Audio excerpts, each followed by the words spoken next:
આ ટાઈપનો accurate painter આવશે. એની જે સાઈઝ છે 3 અહીંયા આગળ લખેલી હશે.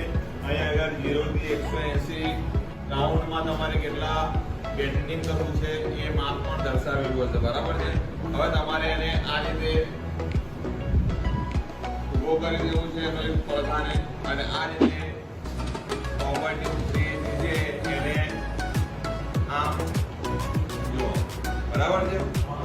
એનો જે આગળનો ભાગ છે બ્લોકેટ પાઇપ મોડ્યુલ એની અંદર આ રીતે સેટ કરી દેવી છે. ત્યાર પછી એને આમ સીધો કરો અને આ રીતે એને મૂકી દો. બરાબર છે.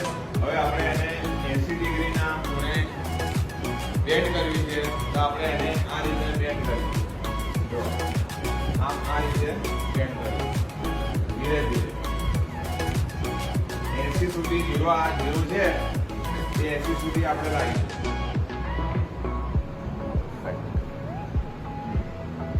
જો 80 સુધી 0 આવી ગયું દેખાય છે. બરાબર છે.